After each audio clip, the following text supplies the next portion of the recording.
Welcome to sports live presented by white plus pro sensitive toothpaste. আপনাদের সঙ্গে আছি আমি রঞ্জন শান্ত।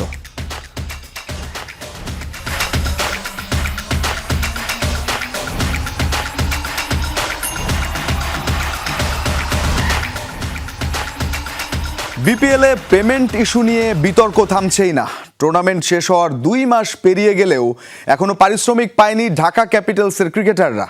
এমনকি কি পরিমাণ অর্থ বাকি তা নিয়েও রীতিমতো লুকোচুরি করছে ফ্র্যাঞ্চাইজিটি। বিসিবির দাবি বকেয়া প্রায় 3.5 কোটি টাকা। ব্যাংক গ্যারান্টি নিয়েও আছে জটিলতা। বিস্তারিত হাসান আল মারুফের প্রতিবেদনে।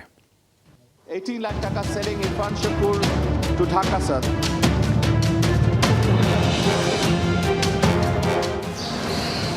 বিপিএল শেষ হয়েছে 2 মাসেরও বেশি সময়। আন্তর্জাতিক সিরিজের ব্যস্ততায় ক্রিকেটাররা, তবে এখনও বকেয়া পারিশ্রমিক বুঝে পাননি ঢাকা ক্যাপিটালসের ক্রিকেটাররা। একাধিকবার আশ্বাস দিলেও মেলেনি প্রাপ্য অর্থ। শোনা গেছে পেমেন্ট পেয়েছে এমন কথা স্বীকার করার শর্তে পরবর্তী আসরে একাধিক ক্রিকেটারকে আইকন করার প্রস্তাব দিয়েছে ফ্র্যাঞ্চাইজিটি। এমনকি বিসিবিকে দেয়া ব্যাংক গ্যারান্টি নিয়েও আছে নানা জটিলতা।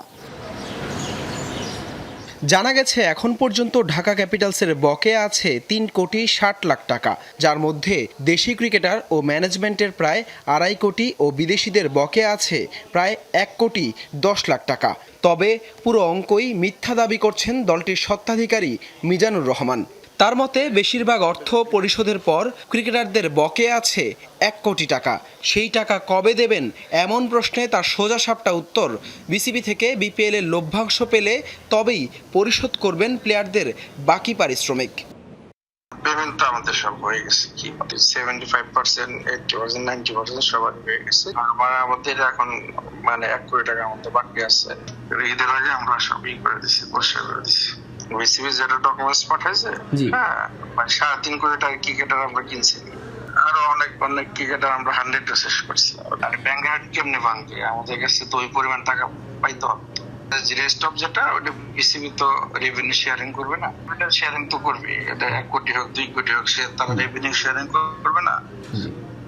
যেটা রেস্ট অফ টাই থাকে, হ্যাঁ ওটা ওখান থেকে তারা টার্ন করবে। তবে ক্যাপিটালসের অধিনায়ক মোহাম্মদ মিঠুনের ভাষ্য, ক্রিকেটারদের কেউই এখন পর্যন্ত বকেয়া কোনো অর্থ পায়নি ফ্র্যাঞ্চাইজিটির কাছে। মিলেছে বারবার শুধুই আশ্বাস। মিঠু ভাই তো জানে না, আমিও জানি না টাকাটা দিচ্ছে কাদের। আমি আমাদের আমাদের তো ওই আরেকটা গ্রুপ করা আছে প্লেয়ারদের, অনলি প্লেয়ারদের গ্রুপ, যেখানে অফিসিয়াল নাই। তো আমি ওই জায়গায় করছি, আমি SMS করছি, ভয়েস SMS দিছি যে এরকম বিসিবি থেকে মিঠু ভাই আমার সাথে কন্ট্রাক্ট করছে। ওরা বলতেছে মিঠু ভাইকে যে তারা বেশ কিছু প্লেয়ারকে পেমেন্ট করছে। যদি এই ধরনের কোনো কিছু হয়ে থাকে তাহলে একটু কনফার্ম করো যে কে কে পেমেন্ট পাইছো এর মধ্যে, বা ওরা কাউকে পেমেন্ট করছে কিনা। তো ওখানে একজন ছেলে শুধু করছে যে সে 2 লাখ টাকা পাইছে। বাকি সবাই বলছে, আমরা 14 জন টোটাল লোকাল, বাকি 13 জন বলছে যে তারা কোনো টাকা পায়নি। আর এই অর্থ পরিশোধ না করতে টেবিলের তলে চলছে ভিন্ন কৌশল। যমুনা টেলিভিশন নিশ্চিত হয়েছে একাধিক ক্রিকেটারকে বিভিন্ন প্রলোভন দেখিয়ে বলতে বলা হয় পাওনা বুঝে পেয়েছেন, যদিও তাতে রাজি হননি তারা। এমন অভিযোগও যথারীতি অস্বীকার করেছেন ফ্র্যাঞ্চাইজি মালিক। এরকম কিছু জানি না।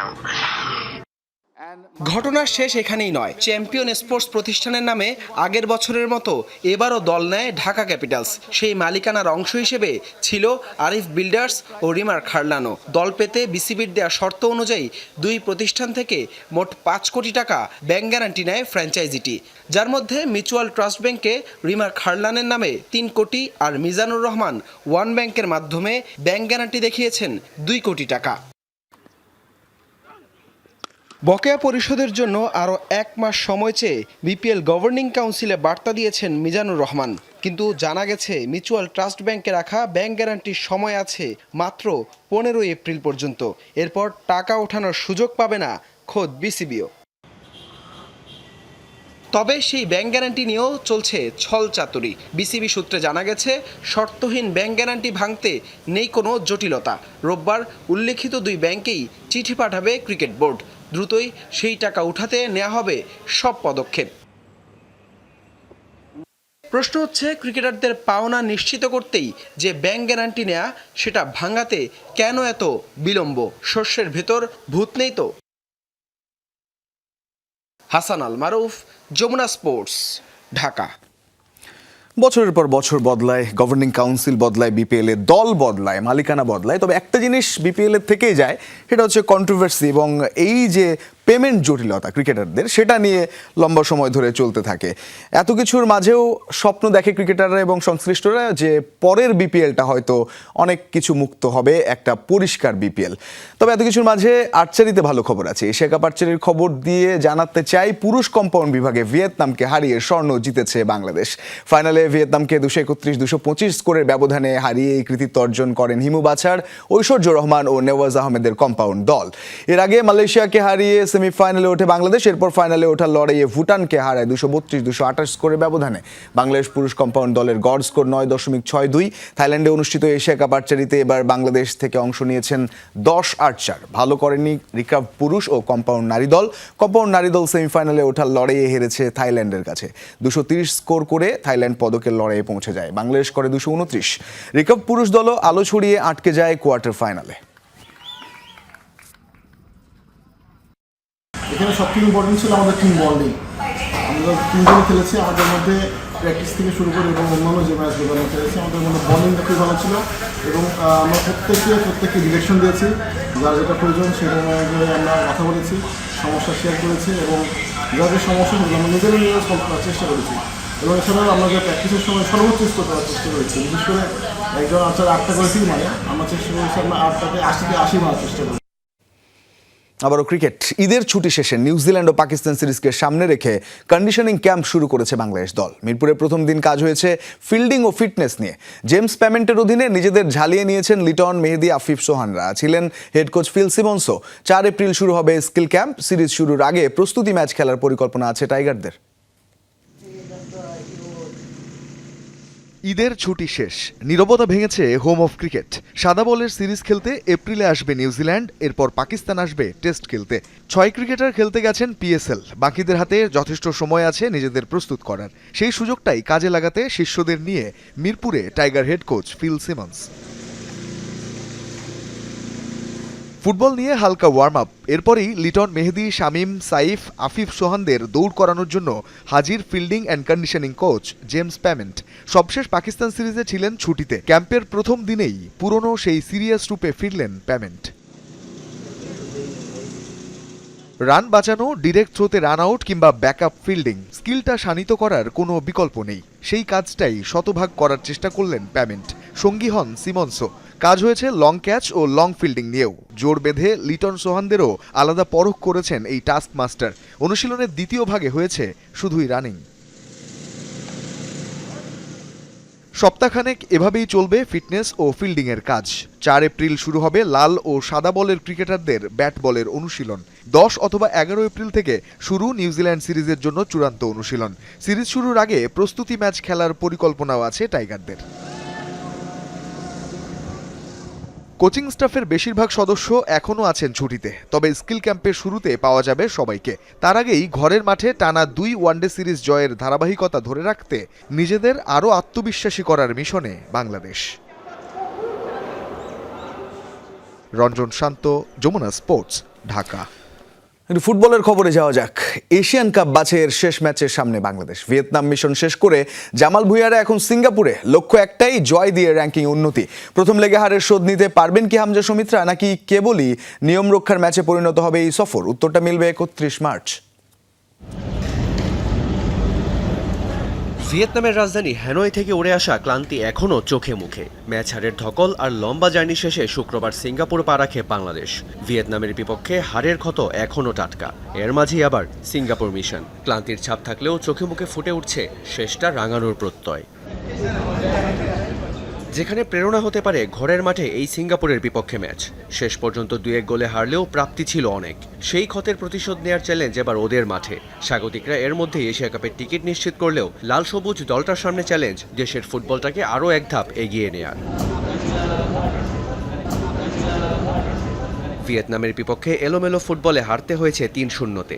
এখান থেকে ঘুরে দাঁড়াতে হাতে সময় আছে মাত্র ৩ দিন। একটা জয় যে টনিক হতে পারে দলটার জন্য সেটা ভালোই জানেন হামজা সৌমিত্রা। ম্যাচ খেলার পরে আসলে খুব আর্লি আমরা ভোরবেলায় আমরা রওনা দিয়েছিলাম ভিয়েতনাম থেকে, এবং আমরা প্রায় 6টার সময় ভিয়েতনাম সময়ে আমরা হোটেল থেকে বের হই। আমাদের ফ্লাইট ছিল 9টায়, তো সেখানে 9টার ফ্লাইটটা আমরা এখানে এসে সিঙ্গাপুর টাইমে আমরা পৌঁছেছি প্রায় 3:30টার দিকে। যেহেতু আজকে রিকভারি ডে এবং সবাই কালকে রাতেও ঠিক মতন সবার ঘুমের ক্লান্তিটা ছিল, সেই ক্লান্তির জন্য সবাই আসলে এখন চলে গেছে রুমে। ওভারঅল আজকে আর আমাদের কোনো এরকম কোনো প্রোগ্রাম নাই। 31 মার্চ সিঙ্গাপুরের মাঠে কি দেখা যাবে নতুন কোনো রূপকথা? কার্ড জটিলতায় ঘরের মাঠে গোল করা রাকিব নেই। প্রশ্ন হচ্ছে সিঙ্গাপুরের সাথে আবার সেই রাকিব হবেন কে? রিয়ান রাফতি, যমুনা স্পোর্টস। ভিয়েতনামের বিপক্ষে দল হিসেবে বাংলাদেশ ভালো করতে পারেনি, মত সাবেক ফুটবলারদের। জাহিদ হাসান এমিলির দাবি, শমীদ তারিকদের প্রতিযোগিতামূলক ফুটবল থেকে দূরে থাকার প্রভাব পড়েছে ম্যাচে। ডিফেন্ডার তপু বর্মনের অনুপস্থিতি ভুগিয়েছে লাল সবুজের রক্ষণকে। এদিকে শেখ মোহাম্মদ আসলামের দাবি, সতীর্থদের যথাযথ সহায়তা পেলে সিঙ্গাপুর ম্যাচে ভাগ্য গড়তে সক্ষম হামজা চৌধুরী। এশিয়ান কাপ কোয়ালিফায়ার্সে সিঙ্গাপুর ম্যাচের আগে ভিয়েতনাম সফরকে ধরা হচ্ছিল প্রস্তুতির মঞ্চ হিসেবে। তবে ৩-০ গোলের হারে আবারও প্রশ্নের মুখে হ্যাভিয়ার ক্যাব্রেরার কৌশল। শমীদ তারিকদের প্রতিযোগিতামূলক ফুটবল থেকে দূরে থাকার প্রভাব পড়েছে বলে মত সাবেক অধিনায়ক জাহিদ হাসান এমিলির। তপুর যে হাইট, তপুর যে এক্সপিরিয়েন্স, সেইটা তো আসলে অবশ্যই মিসিং রয়েছে, এবং এটা কিন্তু সিঙ্গাপুর ম্যাচও মিস থাকবে। তারেক কাজ এবং শাকিল হাত তপু যে দুজন সেন্টার ব্যাক, তারা কিন্তু এই মুহূর্তে পুরোপুরি আসলে জাতীয় দলে খেলার জন্য ফিট না, এবং তারা যে ব্লান্ডার মিস্টেকগুলি করেছে, সিঙ্গাপুরও কিন্তু আপনার ভিয়েতনামের মতো কিন্তু ও একটু অ্যাগ্রেসিভ, একটু এনার্জেটিক টিম, হ্যাঁ, তো তারাও কিন্তু আপনার সাথে এইভাবেই আসবে। শুরুর একাদশ নিয়ে প্রশ্ন তোলেন সাবেক দেশ সেরা স্ট্রাইকার শেখ মোহাম্মদ আসলাম। অতিরিক্ত পরীক্ষা নিরীক্ষা না করে দলের প্রয়োজন অনুযায়ী পরিকল্পনা করা উচিত বলে মত আসলাম এমিলিদের। ডিফেন্সিভ যে অর্গানাইজেশনটা ছিল টোটালি ব্রেকডাউন আমার কাছে মনে হয়েছে, যে কে কোথায় দাঁড়াবে সেটাও তারা বুঝতে পারছে না। আমরা লাকি যে আমরা আরও গোল খেতে পারতাম, হয়তো আমরা সামহাউ সেভ হয়েছে, but this is not good enough, আমাকে স্যাটিসফাইড করতে পারে নাই। আপনি যে মিস্টেকগুলি ভিয়েতনামের সাথে করেছেন, এই মিস্টেক যদি রিকভার না করতে পারেন, আপনি খুবই ইভেনচুয়ালি প্লেয়ারের যদি আপনি টিম যে আপনি স্টার্টিং ইলেভেনটা দাঁড় করাবেন, সেখানেও কিন্তু আপনার পরিবর্তন আনতে হবে। দীর্ঘ ইনজুরি কাটিয়ে আবারও মাঠে ফেরার উপলক্ষটা সুখকর হয়নি হামজা চৌধুরীর। সিঙ্গাপুর ম্যাচে ভাগ্য গড়তে সুপার হামজাই যে ট্রাম্প কার্ড তা মনে করিয়ে দিলেন এই দুই সাবেক ফুটবলার। হামজার জন্য সাপোর্টিং প্লেয়ারেরও দরকার। তার তো মানে তার যে পাস, সে নিজেরা খেলে এবং অন্যকে যে খেলায়, এইটার ভাবটাও তো বুঝতে হবে আমাকে। সেই ধরনের প্লেয়ারই তো আমি দেখলাম না যে তার সঙ্গে তাল মিলিয়ে খেলবে। এক বছরে হামজা ম্যাচ খেলে 7 থেকে 8টা 4 গোল করেছে, অ্যাসিস্ট করেছে, তার কিন্তু দুর্দান্ত পারফরমেন্স। লেস্টার সিটিতেও কিন্তু আমার কাছে মনে হচ্ছে এতগুলো গোল করেনি, হ্যাঁ, যে 8 ম্যাচে যে তার পারফরমেন্স দেখেছে, তো সেখানে হামজার তো একটা বড় রোল থাকবেই। সিঙ্গাপুরের বিপক্ষে ম্যাচটি নিয়ম রক্ষার হলেও সম্মান নিয়ে দেশে ফেরা তাগিদ সাবেকদের। সম্মান নিয়ে আসা উচিত, কারণ হামজা চৌধুরীকে আপনি একটা ভালো জায়গায় ইউটিলাইজ করেন। এবং নাসিফ শুভ, যমুনা স্পোর্টস, ঢাকা। এই ম্যাচের পর স্বাভাবিকভাবে ক্যাব্রেরাকে নিয়ে একটা আলোচনা সমালোচনা চলছে। মেয়াদের শেষ সময়ে এসে হঠাৎই সাহসী হয়ে উঠেছেন হ্যাভিয়ার ক্যাব্রেরা। তবে এই যে সাহসী ভূমিকা, সেই কৌশলে ধরাশায়ী হয়েছে তার দল। ভিয়েতনামের বিপক্ষে ৩-০ গোলে হারের ম্যাচে স্বরূপে ছিলেন না দলের সেরা তারকা হামজা চৌধুরীও। তবে ইতিবাচক প্রাপ্তি নিয়ে সিঙ্গাপুরের বিপক্ষে ভালো করার প্রত্যয় কোচ হ্যাভিয়ার ক্যাব্রেরার। হ্যাভিয়ার ক্যাব্রেরার অধীনে বরাবরই বেশ সতর্ক ও ডিফেন্সিভ কৌশলে খেলেছে বাংলাদেশ। কিন্তু র্যাঙ্কিংয়ে ৭৮ ধাপ এগিয়ে থাকা ভিয়েতনামের বিপক্ষে খোলস ছেড়ে বেরিয়ে আসার চেষ্টা এই স্প্যানিয়ার্ডের। ৪-৩-৩ ফরমেশনে কিছুটা উইং নির্ভর হয়ে অ্যাটাকিং ফুটবলের ছক কষেন ক্যাব্রেরা, কিন্তু মাঠের লড়াইয়ে যা একেবারেই কাজে দেয়নি। সেন্টার ব্যাক তপুর অভাব কিছুতেই কাটানো যায়নি। ফলাফল প্রথমার্ধেই ৩ গোল হজম। যদিও ফরমেশন পাল্টে পুরনো কৌশলে খেলে দ্বিতীয়ার্ধের পুরোটা সময় যা লক্ষ্যত রাখে লাল সবুজের প্রতিনিধিরা। হামজা যুগে এটি সবচেয়ে বড় হার বাংলাদেশের। তারপরও ঠিকই প্রাপ্তি খুঁজে পেয়েছেন কোচ হ্যাভিয়ার ক্যাব্রেরা। সত্যি বলতে আমরা তাদের খুব কাছাকাছি ছিলাম, তবে পার্থক্য করে দিয়েছে দু দলের ফিনিশিং। তারা নিজেদের পাওয়া সুযোগগুলো কাজে লাগিয়েছে, কিন্তু আমরা পারিনি। তবে আমাদের পরিকল্পনা অনুযায়ী সব হয়েছে।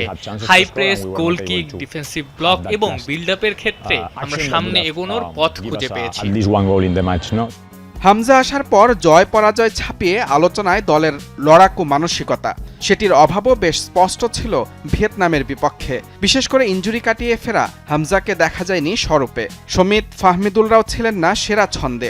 পাসমার্ক পাবেন না গোলরক্ষক শ্রাবণ। যে ভুল শুধরে সিঙ্গাপুরের বিপক্ষে ইতিবাচক ফলাফলের প্রত্যাশা ক্যাবরেরার।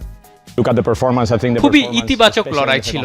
শক্তিশালী জাতীয় দলের বিপক্ষে নিজেদের সামর্থ্য যাচাইয়ের দারুণ সুযোগ ছিল এটি। এখন সময় এসেছে ইতিবাচক দিক গ্রহণ করার। সিঙ্গাপুরের বিপক্ষে ম্যাচ জেতার জন্য সেগুলোকে সঠিক উপায়ে কাজে লাগানোর চেষ্টা করতে হবে। লাল সবুজ ডাগআউটে সিঙ্গাপুর ম্যাচ দিয়েই শেষ হতে যাচ্ছে হ্যাভিয়ার ক্যাবরেরার অধ্যায়। নিজের শেষ পরীক্ষায় শিষ্যদের কাছ থেকে কতটা আদায় করতে পারবেন সেটাই দেখার অপেক্ষা। মুজরাবিন তারেক, যমুনা স্পোর্টস। পিএসএলে ঘটেছে বিরলতম ঘটনা। লাহোর কালান্দার্স ও হায়দ্রাবাদ কিংসম্যান ম্যাচে ব্যবহৃত সাদা বল হয়ে গেছে মেরুন, অনেক ক্ষেত্রে যা দেখতে মনে হয়েছিল গোলাপি।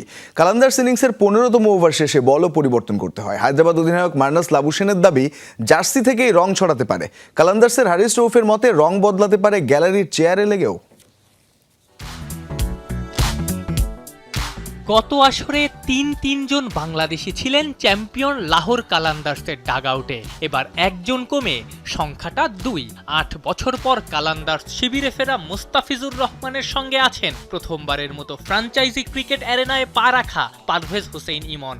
প্রথম ম্যাচটা তারা জিতেছেনও। মুস্তাফিজ দারুণ করেছেন, ইমনের পারফরমেন্সেও দল খুশি, কিন্তু মাঠের পারফরমেন্স ছাপিয়ে ফিজ ইমনরা হেডলাইনে অন্য কারণে। পিএসএল-এর নতুন মৌসুমের উদ্বোধনী ম্যাচে যা ঘটল, এই ঘটনায় শিরোনাম হতে কেউই চাইবে না। ফিজ ইমনদের লাহোরের সাথে হায়দ্রাবাদের ম্যাচে ব্যবহৃত সাদা বল হয়ে গেল মেরুন, অনেক ক্ষেত্রে যা দেখতে মনে হয়েছিল গোলাপি। কালান্দার্স ইনিংসের 15তম ওভার শেষে বলও পরিবর্তন করতে হয়। হায়দ্রাবাদ অধিনায়ক মার্নাস লাবুশেইন দাবি করেন ম্যাচের দ্বিতীয় ওভারেই আম্পায়ারদের কাছে বলের রং পরিবর্তনের ঘটনা তিনি জানিয়েছিলেন। मुझे इस चीज़ का आइडिया नहीं है कि बॉल किसने चेंज कराया, बट आप अगर बात कर रहे हो कि बॉल का कलर चेंज हो चुका है। আমি আম্পায়ারদের বলেছি কি হচ্ছে এসব, বল তো পুরো লাল হয়ে গেছে। নিশ্চিতভাবেই এটি পোশাক বা তেমন কিছু থেকেই হয়েছে, আগে কখনো এমনটা দেখিনি। তবে প্যাডের রং বা ব্যাটের কিছু থেকে বলের গায়ে রং লাগতে দেখেছি। আশা করছি আগামী রোববারের ম্যাচের আগেই আমরা এর সমাধান করে ফেলবো। नोटिस नहीं की, मेरा हाथ ये बैट्समैन का काम था, वो ज़्यादा नोटिस। তবে কেন বলের রং পরিবর্তন হয়েছে তা হলফ করে বলা যায়নি। লাবুশেইনের মতো সবাই ধারণা করে নিয়েছেন হায়দ্রাবাদের মেরুন জার্সি থেকেই এটা হয়েছে, যদিও হারিস রউফের ভাবনা ভিন্ন। কালান্দার্স পেসারের মতে গ্যালারির সিট থেকেও বলের গায়ে রং লাগতে পারে। I did say to the umpires after the second over. কে বল পরিবর্তন করিয়েছে সে বিষয়ে আমি নিশ্চিত নই। কিটের কারণে এমনটা হয়েছে কিনা তা নিশ্চিত করে বলা যাচ্ছে না। বল বেশ কয়েকবার মাঠের বাইরে যাওয়ায় গ্যালারির সিটের কারণেও এমনটা হতে পারে। যতক্ষণ ব্যাটসম্যানরা পরিষ্কার দেখতে পাচ্ছিলেন তারা খেলেছেন, যখন দেখতে সমস্যা হচ্ছিল তখন হয়তো তারা বল পরিবর্তন করেছেন। আমি ব্যাটিং এ নামলে প্রথম বলেই বল বদলে ফেলতে বলতাম। এমনকি এই ঘটনা নিয়ে মজা নিতে ছাড়েনি স্বয়ং হায়দ্রাবাদ কিংসম্যান। নিজেদের এক্স হ্যান্ডেলে দলটা লিখেছে নিজেদের প্রথম পিঙ্ক বলের ম্যাচ জেতার জন্য লাহোর কালান্দার্সকে অভিনন্দন। আফনান পিয়াল, যমুনা স্পোর্টস। আন্তর্জাতিক প্রীতি ম্যাচে কাল মৌরিতানিয়ার বিপক্ষে মাঠে নামবে আর্জেন্টিনা। বুয়েন্স আয়ার্সে বাংলার সময় সকাল 5:15 শুরু হবে এই ম্যাচ। সবকিছু ঠিক থাকলে আর্জেন্টিনার খেলার কথা ছিল ফিনালেসিমা, কিন্তু ভেন্যু জটিলতায় স্পেনের বিপক্ষে ম্যাচটি শেষ পর্যন্ত বাতিল করতে বাধ্য হয় কর্তৃপক্ষ। তবে ফাঁকা স্লটে শেষ মুহূর্তে আফ্রিকার দেশ মৌরিতানিয়ার বিপক্ষে ম্যাচ আয়োজন করেছে আর্জেন্টিনা, কারণ ফাঁকা স্লটে বিশ্বকাপের জন্য সেরা প্রস্তুতির সুযোগ হাতছাড়া করতে চাননি কোচ স্ক্যালোনি। এই ম্যাচে নিশ্চিত ফেভারিট লিওনেল মেসির দল। মৌরিতানিয়ার বিপক্ষে নিজের 50তম ম্যাচে মাঠে নামবেন জুলিয়ান আলভারেজ। ইনজুরির কারণে এই ম্যাচ মিস করবেন ডিফেন্ডার মন্তিয়াল।